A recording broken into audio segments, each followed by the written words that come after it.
y a un moment dans la vie de Salomon, un seul moment, où le roi le plus sage du monde est devenu un mendiant.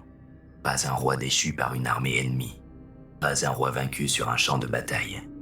Un roi qui errait dans les rues de ville qu'il ne connaissait plus, le ventre vide, les pieds nus, répétant à ceux qu'il croisait une phrase que personne ne croyait. Il disait « Je suis Salomon, roi d'Israël, roi de Jérusalem ». Et les gens lui tournèrent le dos.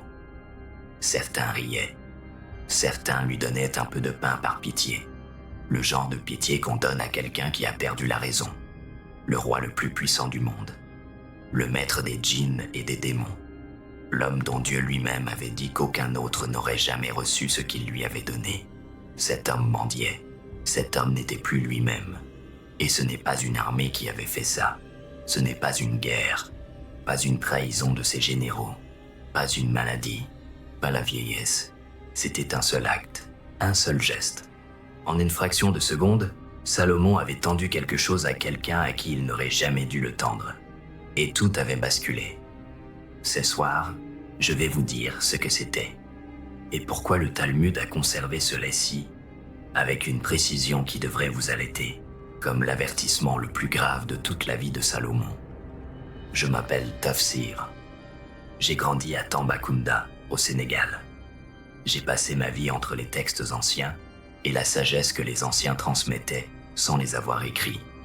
Ancien professeur de théologie comparé à l'université Cheikh Anta Diop de Dakar, installé en France depuis 25 ans. Ce que je vais vous raconter ce soir, je ne l'ai pas trouvé dans un manuel de théologie. Je l'ai trouvé dans le Talmud, dans un traité qui s'appelle Gittin, folio 68, alinéas A et B. Un texte que les rabbins récitaient dans les académies rabbiniques il y a 1500 ans. Un texte que les marabouts d'Afrique de l'Ouest connaissaient, pas dans sa forme écrite, pas dans sa référence talmudique, mais dans sa vérité fondamentale. Une vérité que j'ai comprise pleinement la nuit où j'ai entendu un vieux marabout de Dakar dire quelque chose à son neveu. Mais cela, je vous le raconterai en son temps. D'abord, il faut que vous compreniez ce qui s'est passé. Revenons au début. Salomon construisait le temple dont Dieu lui avait confié les plans. Le temple dont les dimensions étaient une équation mathématique. Le bâtiment le plus précis jamais érigé sur cette terre. Et pour construire ce temple, Salomon avait besoin d'une chose, un zège, pas un outil en métal, pas une hache, pas un marteau, un verre, le shamir. Dans le Talmud, le shamir est décrit comme une créature minuscule. Certains textes disent de la taille d'un grain d'orge, capable de couper la pierre sans bruit, sans fer, sans violence, parce que la Torah interdisait que du fer touche les pierres du temple. Le fer est l'instrument de la guerre. Le lieu de Dieu ne pouvait pas être construit par l'instrument de la mort. Donc, Salomon avait besoin du shamir. Et le shamir était sous la garde des démons. Pour l'obtenir, Salomon devait s'approcher des démons. Et pour s'approcher des démons sans être détruit, Salomon avait une chose, son anneau. L'anneau gravé du nom de Dieu. L'anneau qui portait l'autorité divine. L'anneau dont la gravure était le Shem HaMephorach, le nom ineffable, le nom qui donnait à Salomon autorité sur tout ce que le monde porte d'invisible. Sans l'anneau, Salomon était un homme. Avec l'anneau, Salomon était le représentant de Dieu sur terre. Ce n'était pas un bijou, c'était sa connexion. Voici ce que Gittin 68 raconte. Benaïa, général de Salomon, le même Benaïa fils de Yehoïada, qui figure dans les listes des grands guerriers de David, reçoit l'ordre de capturer Asmodée. Asmodée, le roi des démons dans la tradition juive, le même Asmodée du livre de Tobie, celui que l'archange Raphaël enchaîne, le plus puissant des démons, mais aussi le plus particulier, le seul démon qui ne boit jamais d'alcool, le seul qui monte au ciel chaque jour pour étudier dans les académies célestes, le seul qui descend aux enfers chaque nuit pour surveiller ses sujets, un être d'une discipline que les humains eux-mêmes n'atteignent pas. Et Benaïa le capture endormi. Pendant le court instant, la seule vulnérabilité d'Asmodée, où il dort, en bouchant le puits où il boit avec du vin et en gravant sur les chaînes le nom de Dieu. Asmodée se réveille lié. Il est amené devant Salomon. Salomon a besoin de lui pour obtenir le shamir. Et pendant les travaux du temple, Asmodée reste enchaîné dans le palais. Il observe Salomon. Il apprend Salomon. Et un jour, Gittin ne dit pas combien de temps s'est écoulé, peut-être des mois, peut-être des années. Asmodée dit à Salomon quelque chose. Il dit « Montre-moi ta bague ». Les formulations varient selon les manuscrits. Dans certaines versions, « Prouve-moi ta puissance ». Dans d'autres, « Laisse-moi la tenir un instant, je veux voir le nom gravé ». La demande semble raisonnable, presque flatteuse. « Tu es si puissant, montre-moi ce qui fait ta puissance ». Et Salomon, le plus sage des hommes, celui dont Dieu avait dit qu'il n'y aurait jamais eu plus sage avant lui, ni plus sage après lui, Salomon tend son anneau. En une fraction de seconde, Asmodée avale l'anneau ou le jette dans la mer, selon les sources. Et en cet instant, Salomon n'est plus Salomon. Asmodée prend son apparence, prend sa voix, prend sa place sur le trône et jette Salomon à 400 parasanges de Jérusalem, plus de 2000 kilomètres, un homme seul, sans anneau, sans identité, sans témoin qui puisse le reconnaître. Un homme qui erre dans des villes inconnues en disant « Je suis Salomon, roi d'Israël ». Et personne ne le croit. Le Talmud Gittin dit quelque chose de bouleversant à cet endroit du texte. Il cite Ecclésiaste chapitre 1 verset 12. Le verset dit « Moi, Kohélet, j'étais roi sur Israël à Jérusalem. J'étais passé ». Le Talmud dit « Pourquoi Salomon a-t-il écrit « J'étais » et non « Je suis » Et la réponse est terrifiante. Parce qu'en écrivant l'Ecclésiaste, Salomon se souvenait. Il se souvenait d'avoir été roi alors qu'il ne l'était plus. Il se souvenait du temps où l'anneau était dans sa main, où l'autorité était la sienne, où les djinns lui obéissaient et les vents se pliaient à sa volonté.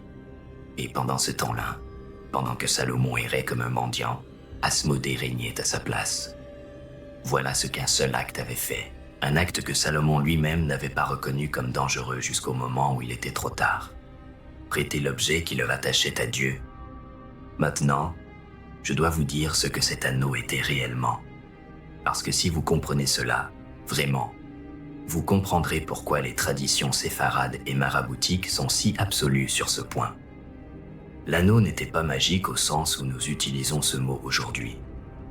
Il n'avait pas de pouvoir propre. Il n'était pas fait d'un métal particulier, gravé dans des circonstances astrologiques précises, activé par un rituel secret. Non. L'anneau portait le nom de Dieu.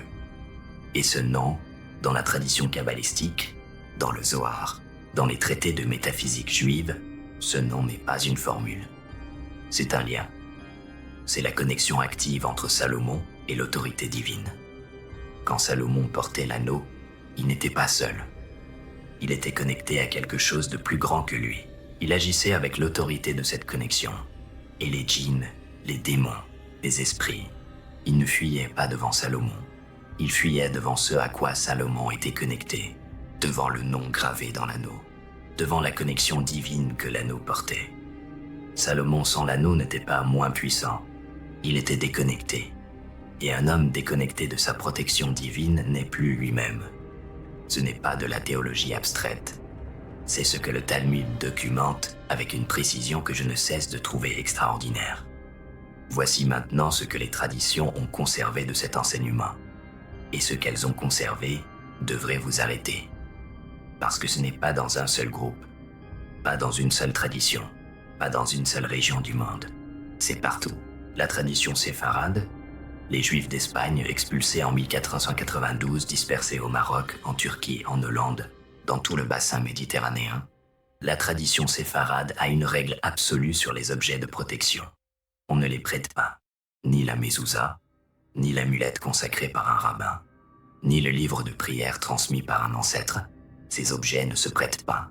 Et quand un disciple demandait pourquoi, les rabbins séfarades répondaient par le récit de Gittin 68.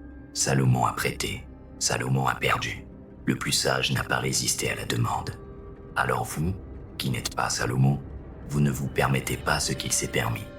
La tradition maraboutique d'Afrique de l'Ouest dit la même chose avec des mots différents.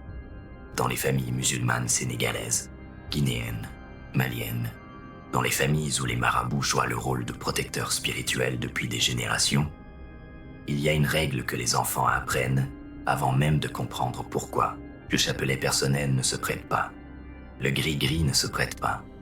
L'amulette que le marabout a faite pour toi, putain, avec ton nom, avec tes circonstances, avec les prières récitées spécifiquement sur toi, cette amulette n'appartient qu'à toi. Si quelqu'un d'autre la porte, même une heure, même un jour, elle revient différente. C'est le mot qu'on utilise. Différente. Pas détruite, pas inutilisable. Différente. Comme si quelque chose en elle avait changé. Comme si la connexion qu'elle portait avait été interrompue, redirigée, brouillée. Et dans certaines familles, quand le gris-gris revient différent, on retourne voir le marabout. Et le marabout sait, avant même qu'on lui dise ce qui s'est passé. Il dit, tu as prêté. Il y a un moment que je dois vous raconter. Dakar, le quartier de la Médina. J'avais 32 ans. J'effectuais un séjour de recherche au Sénégal pour ma thèse. Je documentais les pratiques de protection dans les familles musulmanes de Dakar, la façon dont la tradition orale transmettait des gestes que les textes académiques peinent à saisir. Un vieux marabout du quartier acceptait de me recevoir. Un homme de 70 ans peut-être, assis sur une natte dans une pièce simple, la fenêtre donnant sur une ruelle où des enfants jouaient. Je lui posais des questions sur la transmission des pratiques protectrices, sur ce que les familles transmettent sans l'écrire, sur ce que les mères donnent aux enfants sans que personne n'ait eu besoin de leur enseigner d'où cela venait. Et pendant notre conversation, la porte s'est ouverte. Un jeune homme est entré. Le neveu du marabout, 20 ans peut-être, vêtements psops, le regard de quelqu'un qui vient demander un service simple. Il a salué son oncle. Il s'est accroupi à côté de lui. Il a dit avec le naturel de quelqu'un qui pense faire une demande ordinaire. « Oncle, peux-tu me prêter ton chapelet ce soir? Le mien est cassé. Je veux réciter mon weird. Tu me le rends demain matin. » Le vieux marabout ne lui a pas répondu tout de suite. Il l'a regardé, pas avec de la colère, pas avec de la surprise, avec le regard de quelqu'un qui connaît la réponse depuis très longtemps et qui prend le temps de la donner correctement. Puis il a dit, doucement, sans reproche dans la voix. « Non, mon fils. Ce chapelet, tu ne le portes pas. » Le neveu a eu l'air un peu confus. Il a dit, « Mais oncle, c'est juste pour une nuit. » Le marabout a souri.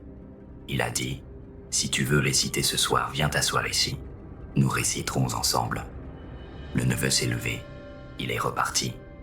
La pièce est redevenue silencieuse. Et moi, chercheur, doctorant, homme qui passait ses journées à lire des textes académiques sur les pratiques spirituelles africaines, j'ai posé la question qui me semblait s'imposer. J'ai demandé « Putain ?» Le vieux marabout a posé son chapelet sur la natte entre nous deux. 99 perles, du bois sombre. Les perles portaient une légère patine. Cette surface qu'acquièrent les objets contient beaucoup, qui ont été maniés des milliers de fois dans les mains d'un même homme. Il a regardé le chapelet. Il a dit, ce chapelet, depuis 22 ans, chaque matin à l'aube, la même prière, les mêmes noms de Dieu, les mêmes intentions. Chaque matin, il s'est arrêté. Puis il a dit, il connaît ma voix, il connaît mes fautes. Il a repris le chapelet dans sa main. Il a dit, si mon neveu le prend, il ne reçoit pas ma prière. Il reçoit le poids de mes fautes aussi. Il n'a rien ajouté. Comme si c'était suffisant. Comme si ça expliquait tout. J'ai noté cette phrase dans mon carnet ce soir-là. Il connaît mes fautes. Je n'y ai plus pensé pendant des années. Puis il y a eu Paris, quelques années plus tard. Dans mon bureau, tard le soir, en relisant le Talmud Gittin pour un autre chapitre de mes recherches. J'arrivais au folio 68. Pour la 3e fois de ma vie, je lisais le récit d'Asmodée et de l'anneau. Asmodée qui dit à Salomon « Montre-moi ta bague ». Salomon qui tend l'anneau. Et à cet instant précis, à l'instant où le texte dit que Salomon tend l'anneau, j'ai entendu la voix du vieux marabout de la Médina. Il connaît mes fautes. Quelque chose que je n'avais pas compris lors de ma première lecture, ni lors de la deuxième, s'est mis en place. Salomon n'a pas perdu l'anneau parce qu'Asmodée était plus puissant. Asmodée ne pouvait pas être plus puissant que Salomon. C'était impossible. Asmodée était enchaîné. Asmodée était prisonnier. Salomon a perdu l'anneau parce qu'en le tendant, il n'a pas seulement donné un objet. Il a transmis avec l'anneau tout ce qui le rattachait à Dieu. Les 20 ans de prière récités en portant cet anneau. Les décisions prises sous l'autorité que l'anneau représentait. La connexion vivante entre Salomon et le nom gravé sur l'anneau. Et aussi, comme le marabout l'avait dit, ses fautes, ses vulnérabilités. Ce qui faisait de Salomon un homme, pas seulement un roi. En tendant l'anneau, Salomon avait tout transmis, y compris les fissures par lesquelles Asmodée pouvait entrer. Ce n'est pas un bijou que Salomon avait prêté. Il avait prêté sa connexion à Dieu. Maintenant, voici ce que la tradition kabbalistique ajoute à cela. Et c'est peut-être la partie la plus précise de tout ce que j'ai à vous dire ce soir. Dans le Zohar, le grand texte de la mystique juive, rédigé en Espagne au XIIIe siècle, mais portant des traditions beaucoup plus anciennes, dans le Zohar, Parashat Pikudei, il y a un concept, le Tselem. Le Tselem est l'empreinte spirituelle d'une personne. Pas son âme au sens métaphysique large, pas son identité psychologique. C'est quelque chose de plus précis et de plus physique. C'est l'empreinte que la présence continuelle d'une personne laisse dans les objets qu'elle porte, dans les espaces qu'elle habite, dans les relations qu'elle entretient. Le Zohar dit « Chaque objet sacré absorbe le tselem de son porteur, absorbe son empreinte spirituelle, ses prières, ses intentions, ses vulnérabilités. Prêter l'objet à quelqu'un d'autre, c'est transmettre son tselem, y compris ce qu'il contient de fragile, y compris ce par quoi on peut être atteint. Ce que Salomon avait transmis à Asmodée avec l'anneau, ce n'était pas seulement l'autorité, c'était aussi les angles morts, les endroits où même le plus sage des hommes pouvait être manipulé. Et Asmodée, qui avait passé des mois à observer Salomon, à étudier Salomon, à chercher ses angles morts, Asmodée savait exactement comment utiliser ce tselem. Il est devenu Salomon, pas en imitant Salomon, en portant le tselem de Salomon, parce que Salomon le lui avait donné. Je veux maintenant vous parler de 3 types d'objets. 3 types d'objets que les traditions séfarades, maraboutiques, africaines ancestrales, s'accordent à ne jamais prêter. Pas par superstition, par compréhension de ce que l'anneau de Salomon a appris à ceux qui ont lu Gittin 68 avec attention. Le premier type, l'objet de prière personnel. Le chapelet, le tasbih, le rosaire, le séba. Ce qui frappe dans toutes ces traditions, c'est qu'elles s'accordent sur le même principe pour des raisons différentes. Dans l'islam soufi, la tradition mystique de l'islam, la tradition du dhikr, de la répétition des noms divins, le chapelet d'un maître spirituel ne se touche pas sans permission. Pas parce qu'il serait dangereux à toucher, mais parce qu'il porte l'accumulation de tout ce que son propriétaire a récité dessus. Des milliers de dhikr, des centaines de milliers de récitations du nom de Dieu. Chaque bide a été touché à l'aube, à midi, mais soir, dans la nuit. Prêter ce chapelet à quelqu'un d'autre, c'est interrompre cette accumulation. C'est déconnecter l'objet de la chaîne de transmission. C'est, exactement comme Salomon tendant son anneau, remettre à un autre ce qui vous rattache à votre pratique de Dieu. Dans la tradition maraboutique sénégalaise, la règle est explicite. Le chapelet d'un marabout ne se prête pas. Un jeune homme qui emprunte le chapelet de son père ou de son oncle marabout ramène à la maison quelque chose qui n'est plus tout à fait ce qu'il croyait emprunter. Il ramène le poids des prières de l'autre, pas seulement leur bénédiction, leur poids entier. Le deuxième type, l'objet de protection active, la bague consacrée, le gris-gris, l'amulette faite par un marabout ou un rabbin pour une personne précise. Vous comprenez maintenant pourquoi. Ces objets ont été faits, consacrés, récités, activés, pour une personne précise.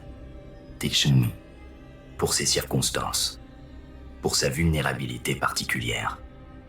Ce n'est pas une protection générique que l'on peut passer d'une main à l'autre. C'est un vêtement spirituel taillé sur mesure. La personne à qui vous le prêtez ne reçoit pas votre protection. Elle reçoit un objet, le matériau, sans la connexion qui le rendait protecteur. Et vous, vous avez brisé cette connexion. Vous vous retrouvez comme Salomon sans son anneau, pas sans bijoux, sans connexion. Le vieux marabout de la Médina ne disait pas à son neveu que le chapelet était dangereux. Il lui disait que le prêté aurait rompu quelque chose que 22 ans de prières avaient tissé. Et que lui, le marabout, ne pouvait pas se permettre cette rupture. Pas parce qu'il était avare, parce qu'il était responsable de sa connexion. Le troisième type, le texte sacré personnel, le Coran annoté, la Bible de famille, le livre de prières transmis par une grand-mère. Je fais une distinction ici entre un livre acheté en librairie et un livre qui a vécu, un livre que quelqu'un a porté, annoté, dont certaines pages sont cornées parce qu'elles ont été lues 100 fois, dont les marges portent des notes écrites à la main, dans une écriture qu'on reconnaîtrait entre mille. Ce livre-là n'est pas un livre, c'est une carte du dialogue de cette personne avec Dieu. Chaque annotation est une réponse à quelque chose que Dieu a dit ou que cette personne a entendu. Chaque page cornée est un endroit où quelque chose a résonné, un jour particulier, dans des circonstances que la personne seule peut comprendre. Prêter ce livre à quelqu'un d'autre, c'est confier cette carte à quelqu'un qui ne peut pas la lire. Pas parce qu'il manque d'intelligence, parce qu'il n'a pas vécu les pages. Et qui peut refermer ce livre, avec indifférence, avec respect, peu importe, sans que vous ayez pu lui transmettre ce qu'il portait. Il y a une question que certains d'entre vous portent peut-être en ce moment. Est-ce que tout cela ne s'applique qu'aux objets religieux? Est-ce que c'est une règle qui ne concerne que les croyants pratiquants? Permettez-moi de vous dire quelque chose. Paul Rozin, professeur de psychologie à l'Université de Pennsylvanie, a publié des études documentant ce que les scientifiques appellent la contamination symbolique. Le principe est le suivant. Les êtres humains, universellement dans toutes les cultures étudiées, qu'ils soient croyants ou athées, qu'ils vivent en Occident ou en Afrique, en Asie ou dans les Amériques, les êtres humains traitent certains objets personnels comme s'ils portaient l'essence de leur propriétaire. Les études de Rozin montrent que les adultes, tout comme les enfants, tiens, même quand ils disent qu'ils ne croient pas, que les objets absorbent l'identité de ceux qui les portent, que le pull d'un serial killer est différent du même pull porté par quelqu'un d'autre, que la montre d'un grand-père décédé n'est pas une montre ordinaire, que le stylo avec lequel on a signé un contrat important ne s'utilise pas pour griffonner une liste de courses. La psychologie cognitive de 1990 documente ce que le Talmud de Babylone documentait il y a 1500 ans, ce que Salomon avait compris empiriquement en perdant son anneau. Les objets portent l'essence de ceux qui les portent. Ce n'est pas de la magie, c'est de l'observation humaine. Ce que votre grand-mère savait quand elle refusait de prêter sa bague. Ce que le marabout de la Médina savait quand il refusait de prêter son chapelet à son neveu. Ce que Salomon n'aurait pas dû oublier quand Asmodée lui a tendu la main. Il y a une dernière chose que je dois vous dire sur Asmodée, parce que la leçon finale de ce récit n'est pas dans l'anneau, elle est dans la demande. Asmodée n'a pas volé l'anneau. Il ne l'a pas arraché, il ne l'a pas obtenu par la ruse d'un mensonge. Il a demandé, poliment, raisonnablement, avec la curiosité d'un être qui veut voir ce qui rend Salomon puissant. Montre-moi ta bague. Et Salomon, confiant, peut-être flatté, peut-être certain que son autorité était si grande qu'elle ne pouvait pas être compromise par un geste aussi simple, Salomon a tendu. C'est le cœur de l'enseignement. Pas que les démons existent, pas qu'il faut vivre dans la peur de demandes malignes, mais que certaines entités, certaines personnes dans la vie réelle, cherchent précisément à vous faire lâcher votre protection. Pas par violence, par une demande qui semble raisonnable, par la flatterie de la curiosité, par l'apparence de quelqu'un qui veut juste comprendre, juste voir, juste tenir un instant. Et si vous prêtez, si vous tendez ce qui vous rattache à votre connexion spirituelle, à votre protection, à ce qui vous rend vous-même, vous pouvez vous retrouver à 2000 km de qui vous étiez, sans que personne ne vous reconnaisse, comme Salomon dans les rues, répétant « Je suis Salomon, je suis Salomon ». Et personne ne le croyait. Voici maintenant ce que je vous demande de faire. Ce soir, une seule chose. Allez dans votre maison, regardez autour de vous et cherchez l'objet. L'objet qui appartient à la catégorie de ce que je viens de décrire. Il n'est pas forcément religieux, il n'est pas forcément visible. Il peut être dans un tiroir, dans une boîte, dans l'armoire que vous n'ouvrez plus souvent. C'est peut-être un chapelet, une bague héritée, une amulette que quelqu'un a faite pour vous, un livre annoté par votre mère, une photo que vous gardez depuis 20 ans sans savoir exactement pourquoi. Et posez-vous la question de Salomon. La seule question qui compte, si cet objet était pris ou si je le prêtais, est-ce qu'il emporterait quelque chose de moi? Est-ce que cet objet porte ma connexion? Ma prière? Mon histoire? Ce qui me rattache à quelque chose de plus grand? Si la réponse est oui, cet objet ne se prête pas. Il se garde, il se consacre ou se reconsacre si vous avez le sentiment qu'il a besoin d'être renouvelé. Et si nécessaire, il se transmet à la mort, mais jamais prêté, parce que Salomon nous a appris, au prix de sa couronne, de son identité, de ses années perdues à mendier dans des villes qui ne le reconnaissaient plus, que la protection ne réside pas dans l'objet. Elle réside dans la continuité du lien entre l'objet, la prière qu'il a consacrée, et la personne qui le porte. Rompre ce lien, même une nuit, même un instant, c'est se retrouver sans connexion. Et un homme sans connexion n'est plus lui-même. Asmodée le savait. C'est pour cela qu'il a demandé. Salomon a retrouvé son trône. Le Talmud raconte comment Asmodée a finalement été chassé, comment l'anneau a été retrouvé, ou refait, ou récupéré dans la mer où un poisson l'avait avalé, selon les versions, et comment Salomon a repris sa place. Il a retrouvé son trône.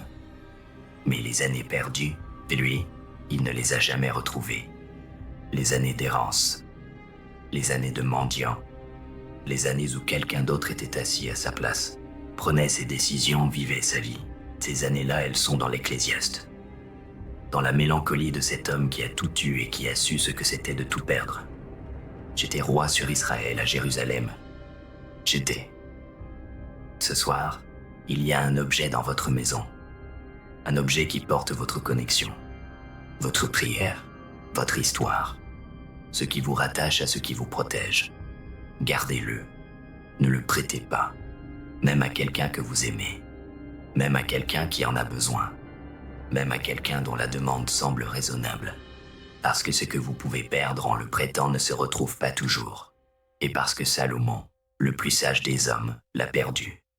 Mes amis, une question pour les commentaires ce soir. Avez-vous déjà prêté un objet qui vous était précieux? Une bague, un chapelet, un livre, une amulette? Et l'avez-vous récupéré différent? Pas physiquement abîmé, différent, avec le sentiment que quelque chose s'était perdu dans le prêt. Je veux que vous le disiez, parce que vous n'êtes pas seul à avoir ressenti cela, et parce que ce que vous avez ressenti, Salomon, avant l'université, avant la psychologie cognitive, avant les études de Paul Rosin à Pennsylvanie, Salomon l'avait codifié dans un texte du Talmud il y a 1500 ans. Vous n'avez pas inventé cette vérité, vous l'avez reçue. Et si quelqu'un dans votre entourage vous a demandé récemment l'emprunt d'un objet de cette nature, partagez cette vidéo avec lui. Pas pour refuser brutalement, pour lui expliquer pourquoi, parce que Salomon nous a donné la raison, et c'est une raison qui tient. Abonnez-vous à cette chaîne. La prochaine fois, je vous parlerai d'une autre erreur de Salomon. Celle que les textes mentionnent à mots couverts, celle que ses fils ont payée après sa mort. Pourquoi le temple a été détruit? Pourquoi la protection que Salomon avait construite n'a pas survécu à Salomon lui-même? Et ce que cela nous enseigne sur la transmission de la protection d'une génération à l'autre. Que la sagesse de Salomon vous protège cette nuit. Que la paix soit avec vous, mes amis.